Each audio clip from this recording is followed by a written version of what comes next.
Imagine being one of the biggest teen stars in Hollywood, and then suddenly disappearing. Amanda Bynes had it all. She was funny, talented, and everywhere, starring in hit TV shows, popular movies, and making millions laugh. For a while, it looked like nothing could stop her. But then, everything changed. One moment she was America's sweetheart, and the next she was making headlines for all the wrong reasons.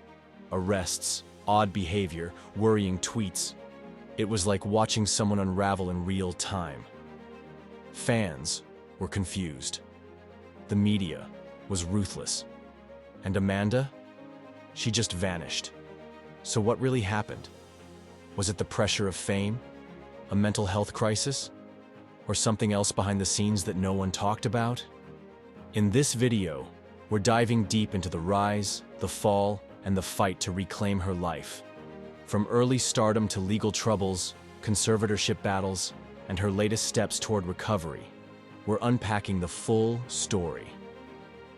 And trust us, it's not what the tabloids told you. This is Amanda Bynes, like you've never seen her. Amanda Bynes got her start in show business when she was just a kid. She was only 7 when she began acting in commercials, and by age 10, she was cast on Nickelodeon's sketch comedy show, All That. Even among a talented cast, Amanda stood out. Her timing, expressions, and confidence made her a fan favorite right away. Nickelodeon noticed, and by the time she was 13, she had her own show, The Amanda Show. It was a huge hit. Amanda played multiple characters and carried the entire show on her back. It was clear. This wasn't just another kid actor. She had star power. Hollywood came calling. Amanda transitioned to film like a natural. She starred in a string of successful teen comedies that made her a household name. In Big Fat Liar in 2002, she played opposite Frankie Muniz. Then came What a Girl Wants in 2003, where she charmed audiences with her mix of humor and heart. But it was She's the Man in 2006 that truly cemented her as a teen icon. Her role, disguising herself as her brother to play soccer, showed off her physical comedy and fearless performance style. By 2007, she was part of the star-studded musical Hairspray, which won awards and broke box office records. She even made Forbes' list of top-earning young celebrities. Amanda was on top of the world, with millions of fans and a promising future ahead. What made her so special was how real she seemed. She wasn't trying too hard to be glamorous or edgy. She was funny, relatable, and completely herself. Something rare in young Hollywood. But while things looked perfect from the outside, the pressure of fame was building behind the scenes. Amanda would later say she never really wanted to be an actress for life. Even during her biggest successes, she was already thinking about quitting. No one knew it yet, but her time in the spotlight was already starting to wear her down. After years of being in front of the camera, Amanda Bynes suddenly stepped away from acting. In 2010, she announced on Twitter that she was retiring at just 24 years old. A few weeks later, she said she was unretiring. Then, she retired again. It was confusing, and fans started to wonder if something deeper was going on. Not long after that, Amanda's life started to spiral. Between 2012 and 2014, Amanda Bynes was in the headlines constantly, but not for her acting. That period marked the start of a public downward spiral that had many fans concerned.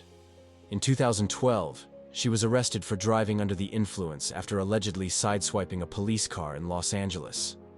Just a few months later, she was involved in multiple hit-and-run cases, and her license was suspended. Then things got even more unpredictable. In 2013, Amanda was arrested in New York for allegedly throwing a bong out of her apartment window, though she denied the incident. Later that year, she reportedly set a small fire in a stranger's driveway in Thousand Oaks, California. That event led to her being placed on a 5150 psychiatric hold for mental health evaluation. The media covered every moment, often focusing more on the drama than the real issue, Amanda's mental health. She wasn't a troublemaker or a threat. She was someone in crisis, clearly needing help and compassion, not constant paparazzi attention. At the same time, her behavior became more and more erratic. She tweeted strange, sometimes alarming messages aimed at celebrities. She shaved part of her head, wore wigs in public, and appeared disoriented in photos. People didn't know whether it was a meltdown or a deeper issue. Behind the scenes, Amanda was battling serious mental health challenges. She was reportedly diagnosed with bipolar disorder and began receiving treatment. Her parents stepped in, and a judge approved a temporary conservatorship, giving them legal control over her medical and financial affairs. It was meant to be short-term, but it lasted nearly 9 years. It was a dramatic fall from grace. Amanda, once loved for her comedy and charm, was now followed by cameras as she wandered the streets or posted erratic videos. And through it all, it felt like no one really knew how to help, or how to protect her from the spotlight that never turned off. In interviews later, Amanda admitted that she had been using Adderall, a prescription stimulant, and abusing other substances. She said the drugs made her feel out of control and contributed to her decision to quit acting. At one point, she even said she didn't recognize herself on screen anymore and felt deeply embarrassed by her past work. This period was dark, both personally and publicly.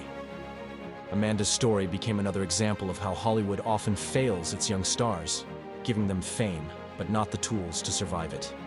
After her conservatorship ended in 2022, Amanda Bynes didn't rush back into Hollywood. In fact, she stayed out of the spotlight for the most part, but not because she was hiding. She was simply focused on building a more stable and private life. Amanda had already been studying at the Fashion Institute of Design and Merchandising in Los Angeles, while still under conservatorship. After it ended, she continued with her education and made it clear that she was interested in starting a career in fashion and not acting.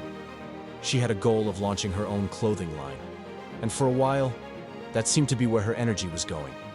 She also made headlines when she joined OnlyFans, the subscription-based platform known for giving creators direct control over their content. Amanda never posted anything explicit, but the move caught people's attention. Some saw it as a sign that she was exploring her independence and trying to reconnect with fans in her own way.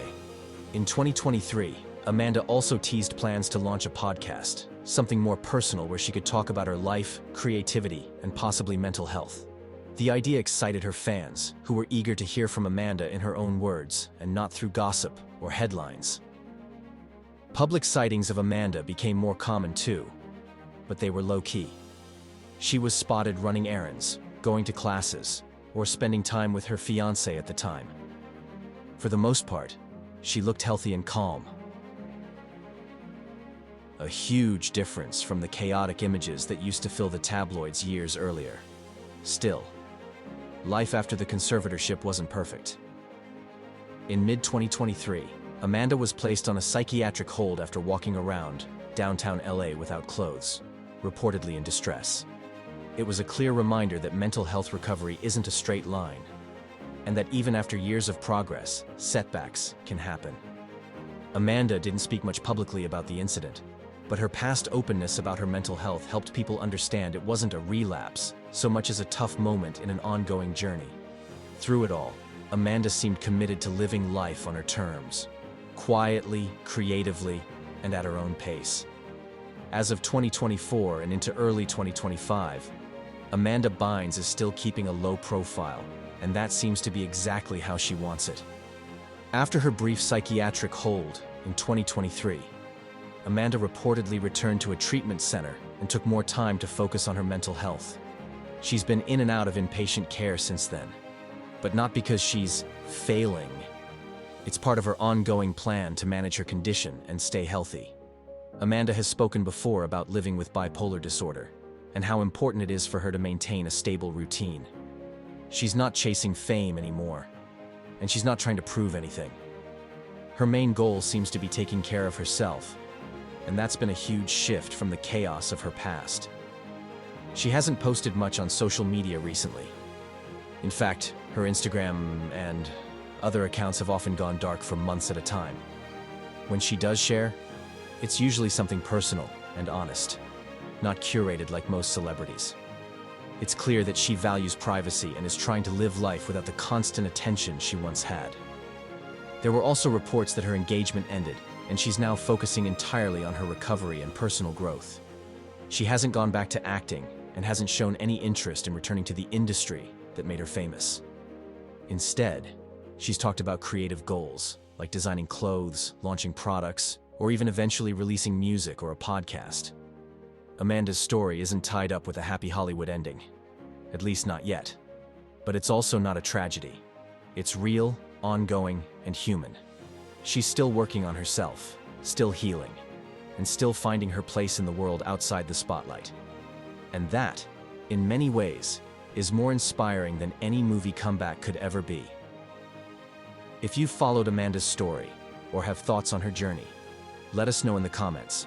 We'd love to hear from you. And if you found this video interesting, don't forget to like and subscribe for more true stories behind the headlines. If you've followed Amanda's story or have thoughts on her journey, let us know in the comments. We'd love to hear from you. And if you found this video interesting, don't forget to like and subscribe for more true stories behind the headlines.